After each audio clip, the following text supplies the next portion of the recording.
The happiness you experience in life largely hinges on the quality of your thoughts, a truth Marcus Aurelius whispered to himself nearly 2 millennia ago. But honestly, it hits a little differently when you're staring at your reflection at 3 a.m., wondering who you've become. That familiar feeling, right? When you catch a glimpse of yourself and think, when did I stop taking care of me? When did self-care turn into this daunting mountain that needs spa days, expensive retreats, and hours I just don't have? The sad reality is, we've been approaching self-care all wrong. Genuine transformation isn't about big, sweeping gestures. Instead, it unfolds during those tiny moments sprinkled between our regular routines. The Stoic philosophers knew this all along. They understood that becoming unrecognizable to your former self isn't about dramatic life overhauls. It's about tiny micro-habits that, over time, accumulate like compound interest in your emotional bank account. Think of water gradually carving through solid stone, not through brute force, but through gentle, relentless persistence. That's exactly what these 5 micro-habits will do for you. They will shape you so subtly, so powerfully, that 6 months from now, people will notice a change and ask, "What's different about you?" And you'll smile, knowing it wasn't some one-time miracle but a series of small, consistent actions, 5 tiny things you commit to every single day. The beauty of Stoic-inspired self-care lies in its simplicity. Marcus Aurelius, Epictetus, and Seneca weren't lounging in Roman spas, sipping wine in leisure. They were busy leading empires, teaching students, enduring exile and hardship, all while nurturing practices so small, so integrated into their daily lives, that they became unstoppable reservoirs of inner strength. Here's where most people go wrong, believing that self-care means packing more into already overflowing days. But real Stoic self-care is about subtracting the mental clutter, the emotional baggage, habits that drain rather than sustain you, and creating space for yourself within the life you already lead. These aren't the typical advice to drink more water or get 8 hours of sleep, although those are helpful. They're deeper. Each habit takes less than 5 minutes, costs nothing, and can be done anywhere, anytime, often without anyone even realizing you're doing it. When combined, these tiny practices create ripple effects that touch every part of your life. When Epictetus said, "No one can harm you without your permission," he wasn't just talking about external enemies. He was referring to how we harm ourselves through neglect, putting everyone else's needs above our own, by forgetting that we matter too. These micro-habits are your permission slip to start caring about yourself again. You're not broken, nor do you need fixing. You simply need a lightning, like a guitar out of tune, still capable of producing beautiful music, but just needing small adjustments. The person you're becoming is already inside you, waiting to emerge. These habits aren't about creating some new version of yourself. They're about uncovering the person hiding beneath the stress, overwhelm, and constant giving without receiving. They're your archaeological tools, gently brushing away dust to reveal your true masterpiece. So, here's what you're going to do. Start small. Ridiculously small, so tiny that your brain can't reject it. Even on your worst days, these tiny steps will still be there for you, helping you show up. Day by day, choice by choice, you're going to transform into someone unrecognizable, someone who used to feel too exhausted, busy, or overwhelmed just to care for themselves. Before we get into it, hit that like button, share this message with someone who needs it, and subscribe for more real-life, practical Stoic wisdom. And make sure you don't skip a beat. Activate this mindset by typing it below. I create massive transformation day by day. Now, let's start your journey to becoming unrecognizable. First habit, the 2-minute morning mental sweep. You have control over your mind, not external circumstances. Recognizing this gives you strength. Marcus Aurelius wrote these words in his journal, never intending for anyone else to read them, and yet, here we are, 2,000 years later, applying their wisdom to our lives. Your mind wakes up cluttered, and honestly, it's not your fault. While you slept, your subconscious processed yesterday's stresses, tomorrow's worries, even that strange dream about your high school math teacher. The moment you open your eyes, mental chaos begins. Questions pop into your head. What's for breakfast? Did I send that email? Why did I say that thing last week? What if the meeting goes terribly? Most people reach for their phones, hoping social media will somehow organize their tangled thoughts. Spoiler note. Instead, you add more mental clutter to an already overwhelmed system. It's like trying to clean a messy room by dumping more stuff on the floor. The first micro habit that will transform you is what I call the 2-minute morning mind sweep. Before checking your phone, brushing your teeth, or doing anything else, sit on the edge of your bed and simply acknowledge what's in your mind without judgment. Here's how. Set a timer for 2 minutes, close your eyes or keep your gaze softly focused on the floor.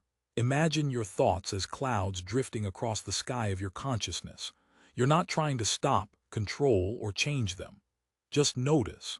Notice anxiety about that upcoming presentation, excitement about dinner plans or that song stuck in your head. Maybe worry about your sister or your financial stress. The Stoics called this practice proso, continuous attention to the present moment and awareness of what's within your control. Epictetus always emphasized that suffering doesn't come from external events, but from our judgments about them. This quick morning check-in helps you distinguish between what's actually happening thoughts arising in what you're making those thoughts mean, because those meanings end up shaping your reality. What makes this different from meditation? You're not trying to reach a perfect state of peace or emptiness. You're simply taking inventory like a store manager checking the shelves before opening. It's accessible for everyone, even if you've never meditated before. Most self-care routines fail because they require you to be someone you're not. This one works because it meets you wherever you are anxious, exhausted, overwhelmed, angry. Welcome. The magic isn't in feeling different. It's in building a different relationship with whatever you're feeling.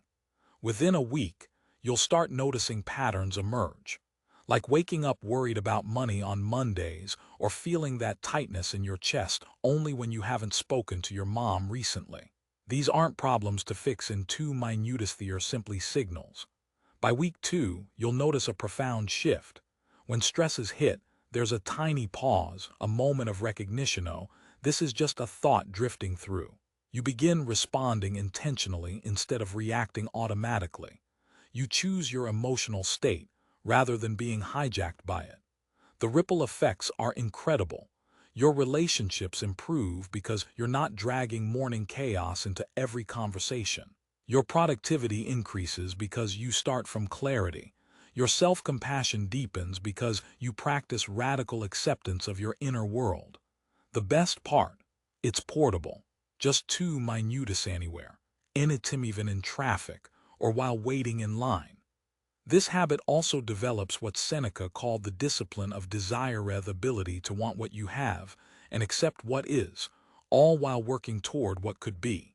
It's not about toxic positivity or wishful thinking, but about the strength to be fully present with reality.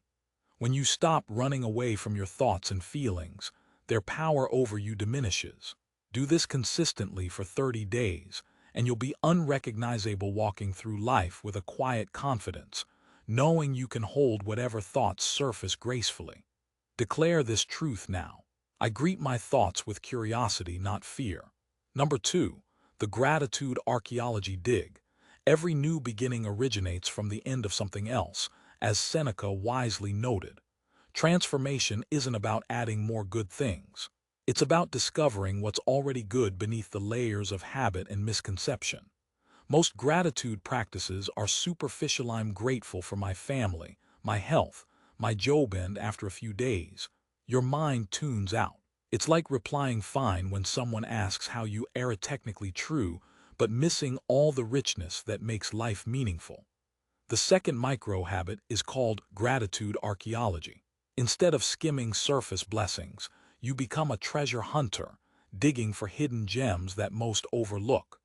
Whenever you remember during your day, play detective of your own experience. Find one specific thing that went right, not something big, but the tiny victories and kindnesses that often slip past unnoticed. Maybe it's how your barista perfectly made your coffee without you asking, or how your body instinctively stepped back when that car came too close. Perhaps it's that you remembered to water your plants, or that your phone battery lasted all day. The Stoics called this discipline of perception. They trained themselves to see reality clearly, without fear or expectation. Most of us notice what's wrong, what needs fixing, instead of what's working. This archaeological dig trains your mind to focus on what's already good, what's present, what's almost perfect just as it is. And here's where the magic deepens. Once you find your tiny treasure, investigate it. Why did this moment stand out? What made it special? Who contributed to making it possible? For example, with that perfect coffee, someone grew those beans, roasted them, transported them, sold them. Someone skillfully operated that machine. You tasted all these layers of human effort. Suddenly, that simple cup becomes a web of connection, a miracle of human cooperation and abundance. You're not just grateful for coffee. You're awestruck by the thousands of hands and processes that made it happen. This practice rewires your brain, physically strengthening circuits tied to appreciation and wonder. Neuroscientists call it neuroplasticity, or brain's ability to forge new pathways. After just 2 weeks, you'll find yourself noticing beautiful moments in real time. The smile of a stranger, a kind gesture, a sunset. Your brain turns into a magnet for grace and connection that was always there but invisible before. The ripple effects impact your relationships. When you notice the small kindnesses others show, you're naturally inclined to offer kindness back. When you see the hidden efforts behind your daily experience, you become more generous and patient. This isn't about denying problems or pretending all is perfect. Stoic gratitude is resilient. It's a foundation of abundance that allows you to face difficulties with strength, knowing that good things flow constantly, even amid chaos. When your perception shifts, your possibilities expand. This habit takes less than 3 minutes and costs nothing but rewires your story about the world, making you more resilient, more connected, more at peace. Mark your commitment below. I am a treasure hunter in my own life. Number 3. The energy audit moment. It always amazes me how we love ourselves more than anyone else, yet we care more about others' opinions than our own. Marcus Aurelius captured this truth. We leak our vital energy through people, activities, and thoughts that drain us instead of nourishing us. Think about your phone battery. When it's running low, you don't accept it. You check which apps are draining power and close them. You optimize. You protect your device's energy because it's essential for your survival. So, when was the last time you conducted a real energy audit on your life? The third micro habit is the energy audit moment. Once a day, pause and ask yourself, right now, am I gaining or losing energy?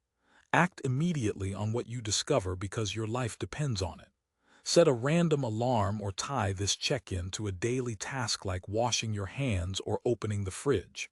When the alarm sounds, stop what you're doing and tune into your body, not your thoughts about how you should feel, but how you actually feel. Are your shoulders tense? Is your breathing shallow? Does your chest feel heavy or light? Is your jaw clenched? These physical sensations are warnings to your body's early signals about whether your current circumstance is nourishing or depleting. The Stoics believed that we have limited energy and attention. Epictetus famously said, "Wealth is not in possessions but in desires." It's not about more energy, but about protecting the energy you already have. Most people react to energy drains only after they're completely burnt out, making decisions from depletion that only drain them further. Better to stay in tune and take action proactively. During your energy check, you have 3 options. Change the situation if possible, change your response, or remove yourself entirely. The key isn't waiting until you're totally exhausted. It's acting in the moment. Maybe you notice scrolling social media makes you feel worse than close the app. Or you realize a draining conversation is going no urgently, exit or redirect. Perhaps tension from a morning disagreement is lingering. Take 3 deep breaths, consciously releasing it. This practice isn't about selfishness or avoidance. It's about developing emotional granularity, the ability to distinguish between discomfort that's growth-inducing and that which is depleting. Within a month, you'll develop a kind of energy intuition. You'll sense shifts before they become overwhelming. You'll start saying no before overcommitment takes hold. You'll recognize who lifts you up and who drags you down, making conscious choices that protect your well-being. It's like being a gardener with a keen sense of soil quality. You nourish what helps you thrive and weed out what stunts your growth. The person who guards their energy consistently is magnetic, not because they're always smiling, but because they've cultivated the capacity to hold their energy for what truly matters. Their presence is genuine. They aren't running on empty or going through the motions. Your energy is your life force. How you spend it shapes not only what you accomplish but also who you become. This simple daily audit of energy transforms your relationships, your productivity, and your sense of purpose. Declare this now: I protect my energy like the most valuable resource I have. Number 4. The compassion reset breath. Remember this: be kind, for everyone you meet is fighting a hard battle, a quote often attributed to Plato. Modern neuroscience agrees. Our brains are wired for survival, not kindness. We're constantly scanning for threats, judging situations, defending ourselves, most of all, against ourselves. The harshest critic isn't others, it's the voice inside your head. Listen to that inner critic for just 5 minutes. Notice how you talk to yourself after mistakes, procrastination, or late arrivals. Would you speak that way to a friend? To a stranger? Most of us have an internal voice that's tough enough to make a drill sergeant seem gentle. The 4th micro habit is the compassion reset breath. It interrupts that cycle of self-judgment and opens space for inner kindness. Whenever you notice self-criticism multiple times a day, pause and take a conscious breath. Silently say, I'm doing the best I can with what I know right now. That's it. One simple, gentle reminder. The effects will surprise you. The Stoics believed we suffer twice: once from the actual problem, and again from our judgment about it. Epictetus said it's not what happens to you, but how you react that matters. But most of us skip right past the event and condemn ourselves, calling ourselves clumsy for a stumble, terrible with people for forgetting a name, anxious for feeling anxious. That's what psychologists call second arrow suffering, pain you inflict on yourself after the initial pain. The compassion reset breath stops that second arrow from stabbing deeply. It's different from affirmations or mantras because it's rooted in reality. I am doing the best I can with my current awareness and capacity. It doesn't lower standards or diminish growth. It creates a safe internal environment, psychological safety, where real change can happen. When you're not wasting energy defending against self-criticism, you have more to dedicate to actual growth.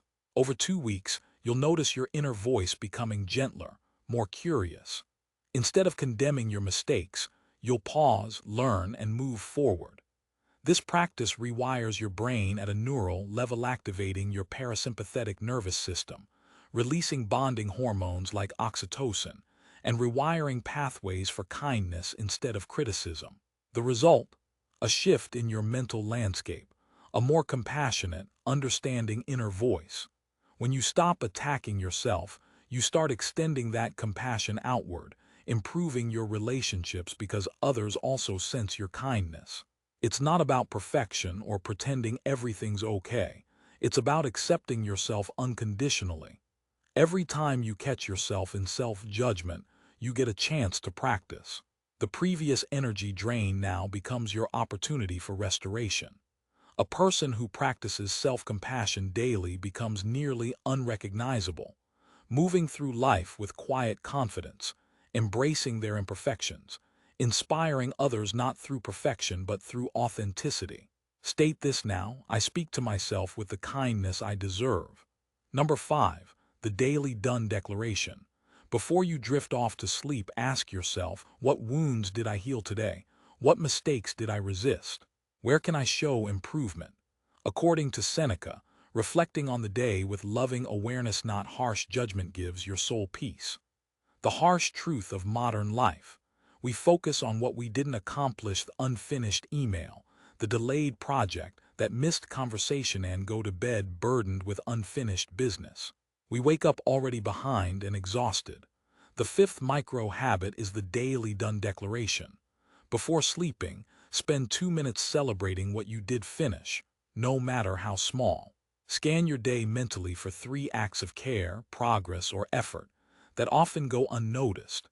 Maybe replying to a friend's tough message, choosing a healthy meal, holding the door open, organizing one drawer, watering your plants, or simply refraining from reacting harshly to someone's rudeness. These aren't monumental achievements, they are small victories, tiny acts of kindness and progress. Most people turn this into a grilling session focusing on what they should have done or could have improved. But true Stoic reflection is about recognition, not criticism. It's about seeing what's real, what's good, so you can build on it. Seneca understood that completion, finishing tasks, is more vital than perfection. Recognizing what you've achieved creates what psychologists call implementation momentum. Your brain begins to see you as someone who follows through, who completes tasks, who can be trusted not just by others but by yourself. This practice rewires your reticular activating system, part of your brain responsible for noticing opportunities. When you consistently review your day's completions, you start noticing opportunities for small wins during the day. You shift your focus from problems to progress. Most people end their day feeling like they didn't do enough because they measure against impossible standards of perfection. But that's a lie. Productivity isn't about doing everything. It's about doing meaningful things and recognizing their worth. After a month, this habit will make a difference. Sleep better, wake with more energy, and go through your day with more motivation because you're acknowledging your efforts, big and small. It also impacts your relationships. When you're good at seeing what others do right, you inspire them to do more of it. This isn't about lowering standards or settling. It's about recognizing that progress, no matter how tiny, is still progress. That recognition creates a self-perpetuating cycle of growth. Speak it now. I celebrate the progress I make every day.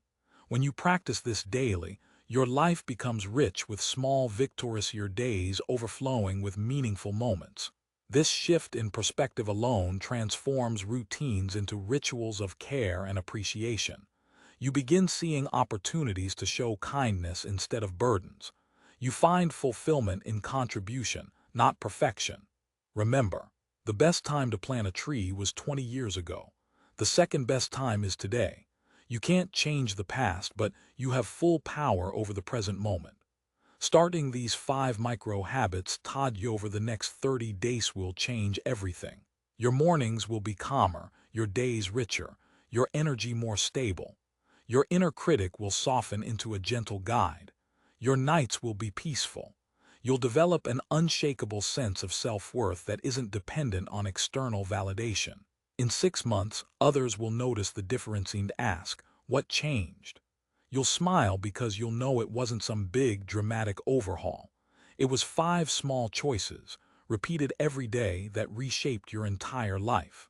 That person you're becoming, they've been inside you all along, just waiting for you to give them permission to emerge. Your transformation starts with your next breath. Your future self depends on the choice you make right now. Don't wait for motivation or the perfect moment. Start small. Start today. Start right now. If these habits resonated with you, hit that like button. Share this message with someone who needs to hear that transformation isn't about perfection, just consistent effort. Subscribe for more wisdom that actually works in real life. Remember, you're not becoming someone new. You're simply discovering the version of yourself that's been hiding beneath the surface all along.